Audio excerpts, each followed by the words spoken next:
iba pang balita, patuloy ang relief operation sa libu-libong mga evacuees sa Maguindanao. Ang buong ulat ihatid naman sa atin ang aming kasamang si Pengalino ng Radyo ng Bayan Davao.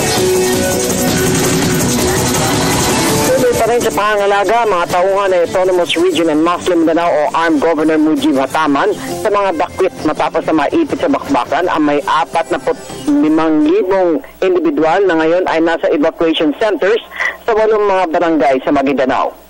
Ang Humanitarian Emergency Action Response Team o HEART mismo ang nangasiwa sa mga bakwit para mabigyan ng agarang tulong ang mga ito tulad ng pagkain, gamit at iba pa. Pinulong ni Hataman Lunes sa mga sakop ng Regional Disaster Risk Reduction Management Council o RDRRMC kung saan binigyan din ito ang agarang responde sa mga pangangailangan ng mga internally displaced persons o IDPs. Nagsimula magsigika sa mga residente nang magsimula ng opensiba ng militar matapos ang madugong insidente sa Mamasapa ng Maguindanao noong ika-25 ng Enero at nagdeklara ng opensiba ang militar laban sa grupo ng Bangsamoro Islamic Freedom Fighters o BIFF.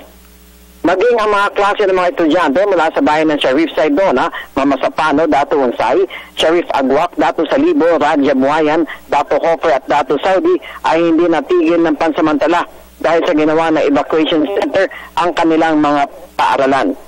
Ayon kay Hataman na walang humpayan ka ng koordinasyon sa pamarang nasyonal upang matiyak na ipaparating sa mga apektadong pamilya ang kanilang mga pangunahing pangangailangan, kabilang na ang pagbibigay nito ng direktiba sa Department of Education at DepEd ng ARM na alamin ang kalalagayan ng mga estudyanteng mag-aaral sa kanilang mga paaralan at inatasan mga guro sa mga ligtas o walang kaguluhang mga lugar na magsimula na sa kanilang mga klase.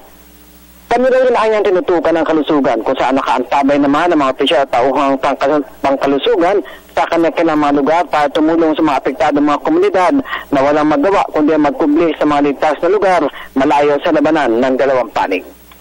Para sa Telebisyon ng Bayan, Pengalino, Radyo ng Bayan, Davao.